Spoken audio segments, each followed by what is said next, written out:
As you know, Buddy is, he's very invested in this, invested in blood, sweat, and tears over the years, and a whole lot of tax dollars, right? 45 years in the bourbon industry, but Buddy's been very clear to me that this is not about him. He was adamant from the outset that 100% of the profits from the sale of this product go to charity. And that, absolutely.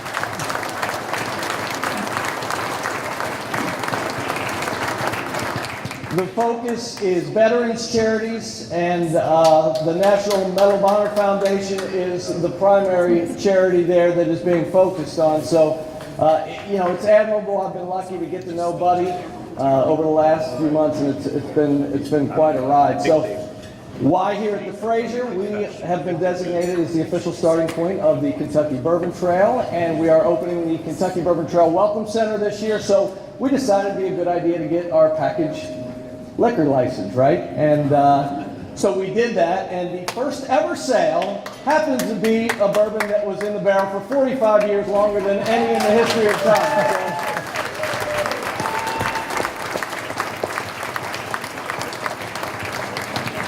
So, I'm sure many of you saw the coverage over the last couple of days. We had people camping out for 30 hours out here in tents on hard sidewalks with rain over the last couple of days.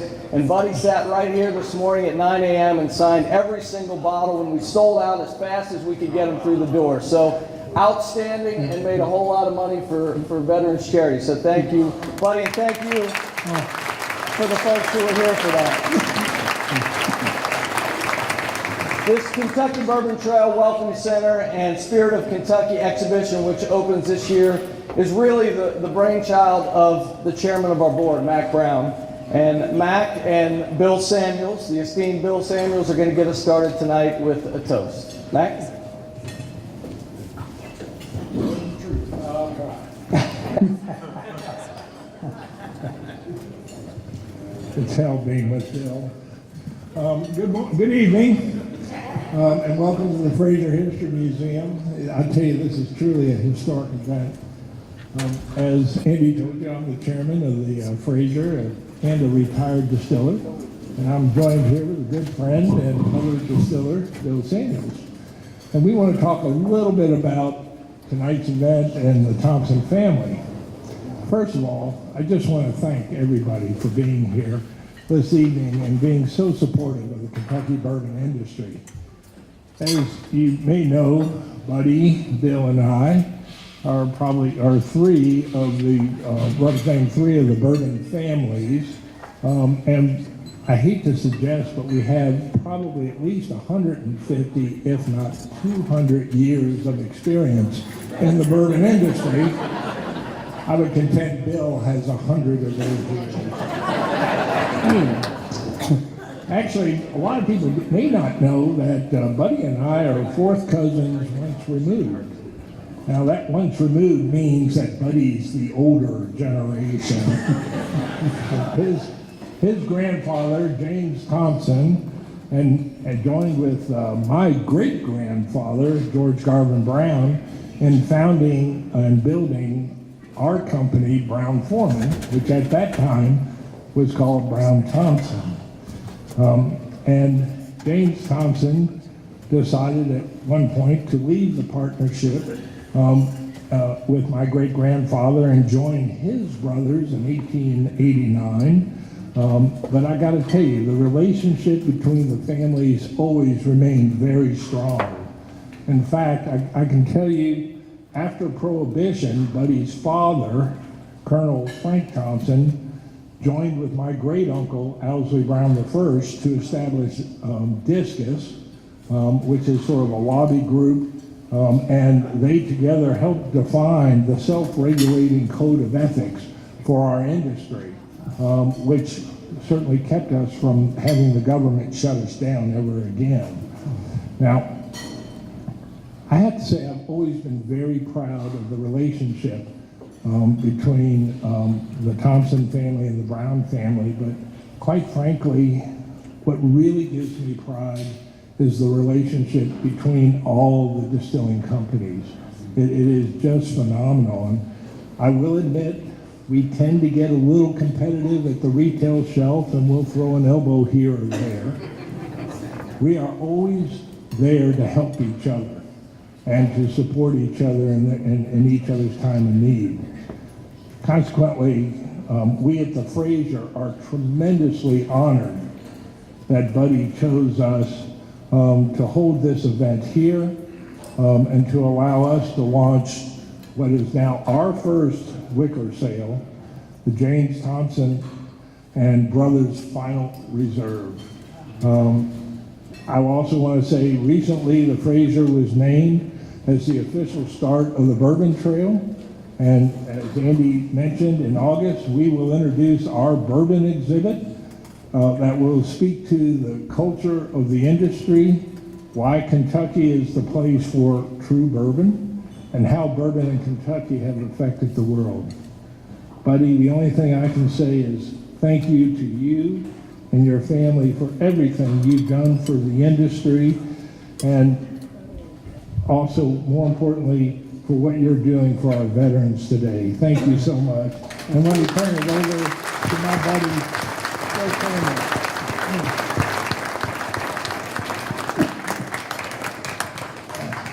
I'm going to take this a little taller. I just want to echo what Max said about the wonderful relationship that we have with the Frazier, the entire industry. We're excited about this being the beginning point of this wonderful bourbon trail that has become so big and so important for Kentucky's economy. Without the leadership of Mac and Penny, probably wouldn't have happened. So thank y'all. Now, I come down here and the first thing I learned tonight, buddy, is that you're selling whiskey for $7,000 and people are lined up outside. And to be honest, it kind of pissed me off because I get out of school in 1965, got all these degrees, come home, Dad says, don't sit down, go sell whiskey. So I go out through Kentucky and I spent 2 or 3 days, mostly down western Kentucky. I came home and said, Dad, I quit. Nobody wants to buy anything except Yellowstone. It was over 50% of all the whiskey sales in Kentucky. I can't sell this Maker's Mark down there. But he made me stay and we worked at it and all, and it come out pretty good.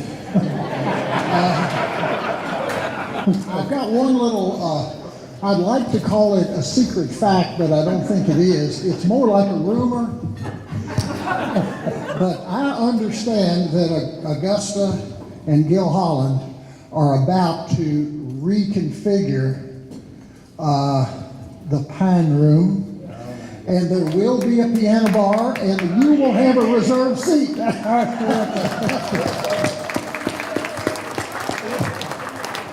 With that, I would like to, on Mac and I's behalf, would like to celebrate a great Kentuckian, James Buddy Thompson, with the shortest of all tributes. Everybody get a glass of whiskey, raise it up. If your friendships are as old as your whiskey, you're doing it approximately right. Buddy, come up here, buddy. Cheers. Oh, good, thank you. Yeah, great out, thank you. Max, thank you for your kind words. Thank you. Did I get a chance to respond to these birds? Absolutely. The floor's all yours, buddy. Thank you. One thing I need to say up front, I've had a chronic cough, so I apologize in advance if I have to interrupt myself for that.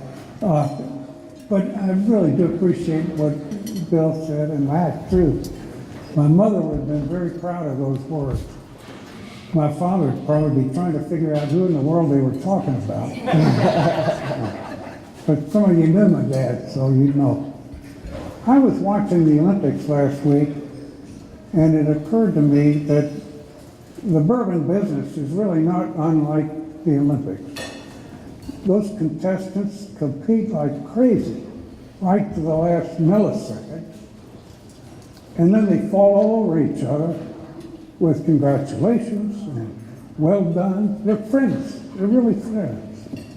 And that's the way this business is, as Bill said, and Mac too. It's a real strong friendship. And in 1937, we had a terrible fire in Glenmore. The next morning, the phone was ringing. Competitor saying, can we help you with shipping? Can we help you with storage?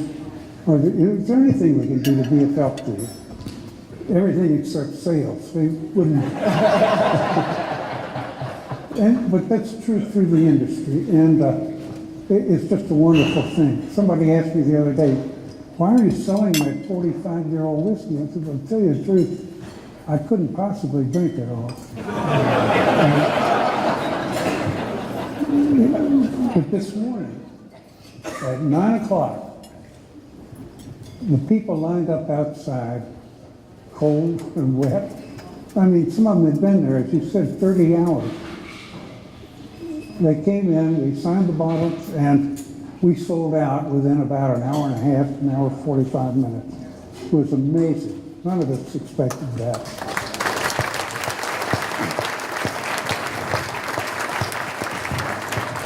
One reason that I think it was so successful was because of the people here at Frazier. They promoted the event, they publicized it, we've seen these magnificent displays they've done. I mean, it's been a first-class experience to see them at work, and they've been fabulous. I really cannot commend them enough. They're terrific. And then there's one genius that helped me for 2.5 years. Now, I know he's here someplace. He's right here. Oh, yeah, give him here. Scott Center is his name. Scott, stand up.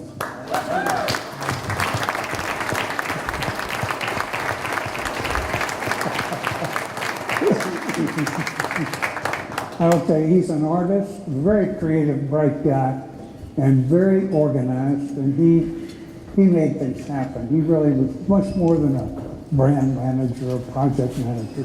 He's really terrific and great to work with.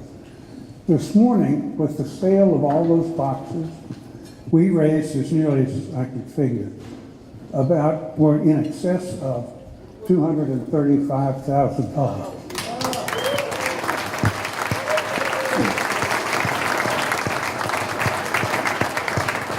Now, I'll just tell you, this bourbon was born 50 years ago, which was before, 45 years ago, which was before some of you were born. And I suspect that many of these bottles will be kept for an engagement or a wedding or graduation someday, a special event, which means they'll be put in a closet or a bar someplace kept. And a few of them maybe will never get open, which means they'll outlive all of us. But that's okay. Just keep. At the age of 45 years, the tannin flavors get pretty strong. That's true of cognac and scotch and bourbon too. And we've been worried about that a little bit and wondering quite how to handle it. And we debated filtration, we debated finishing the product in sherry casks, something like that, and lowering the proof. And we decided against all of those things. What is in this bottle is exactly what came from the barrel. Pure, unadulterated, 120.02 proof. I mean, it's the real thing. And there's a little card that goes with the bottles. Years and years ago, 60 years ago, I heard a story about softening the flavor of tannins with the use of just a couple of drops of sherry in a snifter. And it's like magic. I'd forgotten all about it until a gentleman named Bill Thomas mentioned it to me. It was a technique he was familiar with, and brought it all back. And so that's described in our little package so that people will know how to enjoy it if they want to soften the flavor. But that's up to the consumer.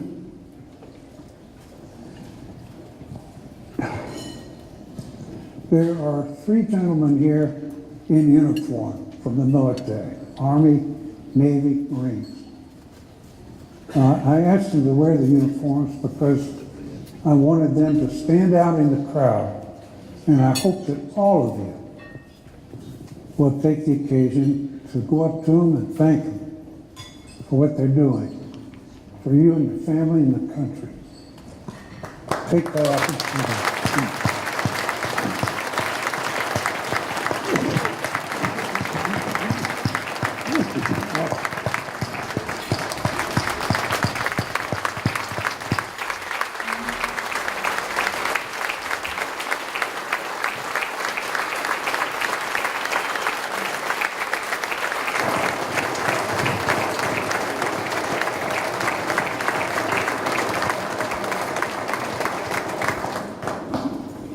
Okay, that's a good start. Don't forget that feeling. In addition to those three gentlemen and the wife, there are two additional special guests. And before I get to them, there's another message I'd like to deliver. And I'll try to do it without getting too emotional.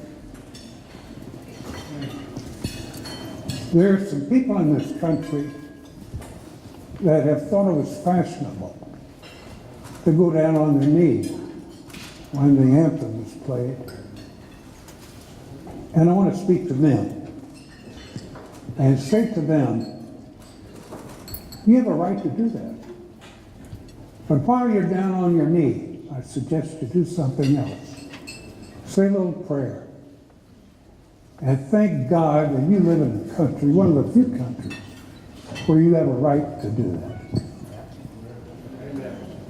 The reason you can do it is because for 240 plus years, men and women have been willing to fight and bleed and die to protect and produce and preserve your rights. So take advantage of that and say a little word of thanks to them too. And don't forget, we all have the ultimate right. Because if you think of a country in the world that's better than America, you're welcome to go there. Nobody will stop you. In fact, we'll take up a collection and get you a ticket. One way.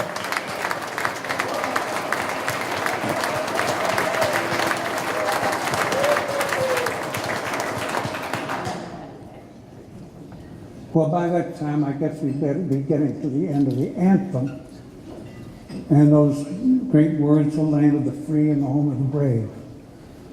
And I would say again to this group of people that you and I, all of us, live in the land of the free because some other people, not you, not I, have been very brave.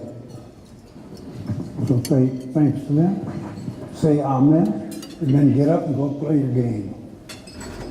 Now,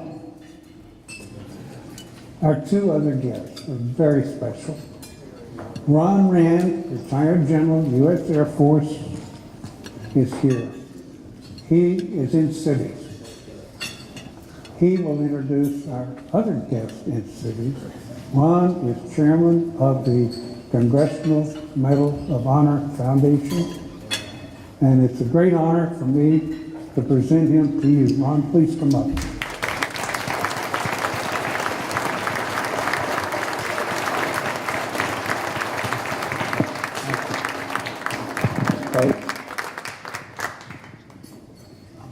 Thanks, buddy. Thanks, everybody. I'm honored to be here. A couple of years ago, I got a phone call from a mutual friend who said, I have a friend named Buddy Thompson who's going to bottle some 45-year-old bourbon. He knew I was a bourbon fanatic. He said, and he wants to donate some of that bourbon to your foundation to help you raise money. I work at the Medal of Honor Foundation. Our job is to perpetuate the legacy of the values that are embodied in that medal. Courage and sacrifice, citizenship and patriotism, service and integrity. It's just, how many people get to say they go to work every day and they love what they do every minute of every day? I get to work right now Abraham Lincoln approved the Medal of Honor in December of 1861. Since he approved it, fewer than 3,500 people have earned that medal. Today, 71 of them are alive. I get to work with those 71 men every single day. I get to talk to them about what schools they're going to go to, what kids they want to talk to, what communities they're going to go out and reach out to, and they're going to always talk about the values of courage and sacrifice, commitment, integrity, citizenship, and patriotism. Because the future of our country resides in the youth of America, and we're trying to teach those kids those values. My friend said there's a man named Buddy Thompson who's going to reach out to you. I called him when I landed at Reagan Airport 2 years ago, and Buddy and I have had a phone friendship for 2 years. And yesterday, I finally got to meet Buddy in person. And Buddy has made a donation to our foundation because he believes so much in the future of this country and in the values that are embodied in the medal, and in, as you can tell from the service of everyone who wears the cloth of our nation, but especially those people who have been recognized at the highest level for valor in combat against an armed enemy of the United States at a level that no one else has. I'm honored to introduce one of those men to you tonight. His name's Jack Jacobs, Colonel Jack Jacobs, U.S. Army. As a first lieutenant in the United States Army during the Vietnam War, he earned his medal in 1968, and next Friday will be the 50th anniversary of the day he earned his medal. He's a retired colonel in the Army. He's a patriot. He's a great friend. He's a father. He's a husband. He's a grandfather. He's an adjunct professor at West Point. He drives up to West Point every week to teach classes to those cadets who are going to be the future leaders of America. He's a commentator on MSNBC and NBC, and he's my friend. He's an American hero. He's a Medal of Honor recipient. Please join me in welcoming Colonel Jack Jacobs.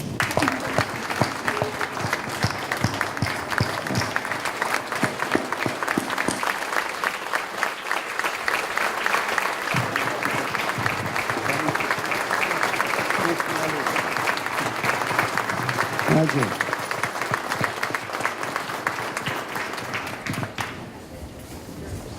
I don't think anybody can see me except the front row. I could stand on the table. When I joined the Army a long time ago, people said, "Oh, don't join the Army, it's for really big people. And you're just this small little Weasley character." And then when all the bullets and shrapnel start flying about, everybody tries to be about this big. So I really like being a very small person. And now that I'm retired and everybody tries to get as green as possible, I have a very small carbon footprint.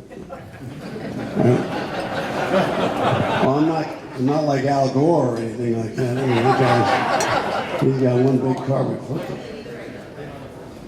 I can wear kids' clothes and so on. Well, I'm delighted to be here, and of course, at my age, I'm delighted to be just about any place. When I grew up in New York City, in a neighborhood, and at a time when everybody in the neighborhood, every household, had made a contribution to the defense of the Republic. I had friends who had fathers who were missing pieces, and I had friends who had no fathers at all because they lost them during the war. We had something like 20 million people in uniform during the war, the Second World War. Today, we've decided that we're going to outsource the defense of the Republic to a very small number of young men and women who are willing to defend 325 million of us. Most Americans don't know anybody in uniform, and I think it's really important that we remember the small number of people who are keeping us free, and keeping other people free too, by the way. I was decorated nearly 50 years ago in 1969. The action was 50 years ago. And at the time, there were almost 380 living recipients of the Medal of Honor. The first dinner I attended, we used to get together every other year. My table mates included Eddie Rickenbacker, who sat next to me, the ace from the First World War. And at the dinner, there was a living recipient from the Boxer Rebellion, a guy named Bill Seach, who charged the Citadel at Beijing in 1900. He was still around. All those people are gone now. And what's left are 71 of us, and assume he's 72. The guy will get recognized for an action that happened 50 years ago in Vietnam as well. A very small number of us. A few years ago, those of us who were remaining decided that we came to the realization that when today's gone, it's gone forever and you can't get it back. And that one of these days we were all going to be gone. And that what we really needed to do was to reach out into the future in some fashion so that notions like service and sacrifice and patriotism could be taught to the next generation and the generation after that. And we decided that all of our efforts would be focused on creating the character development program so that we could teach these notions to young kids in schools, in secondary schools, in primary schools, in middle schools, because unless they learn the things that you and we all hold dear, that all the efforts of the people who came before us will have been wasted. That's what we're doing. That's what the Medal of Honor recipients, all 71 of us who can get up and do something, that's what we're doing. And that's where the efforts that you've made, the contribution that you've made, that's where it's going. To teach the next generation about service and sacrifice and patriotism. And those of you who want to get involved too, all you have to do is write a check. Medal of Honor Foundation, glad to accept. I have the honor of presenting the buddy. This weighs as much as I do, actually. This is Medal of Honor, Portraits of Valor, a spectacular book that is now got 500,000 of these things out in print. It's got photographic portraits of the Medal of Honor recipients who were alive at the time that this book was originally produced. To give you some idea, there are something like 130 in here. You do the math, there are only 71 of us alive. If we hadn't done this, 60 some odd would not have been captured. Plus their biographies, and it's signed by a bunch of my fellow Medal of Honor recipients. We can't think of somebody better to give this to on behalf of all the living recipients of the Medal of Honor than Buddy Thompson. Thank you, brother.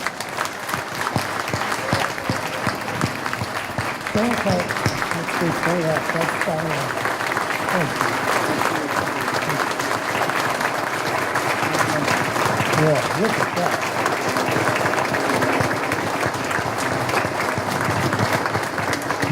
Buddy, we have one other thing to give you. Those men in uniform and the others who have served understand the tradition of the military challenge coin. I have in my hand here the Medal of Honor Foundation challenge coin. On behalf of the foundation staff, the board, and the 71 living recipients, we'd like to present you that coin. You understand how a challenge coin works. Now that you have that coin, whenever you and I or Jack and you are in a place where adult beverages are sold, if you don't have that coin with you, you're buying for us. If you have, we always have our coin. But if you have your coin, we will gladly buy your drink. So thank you for all you've done for us.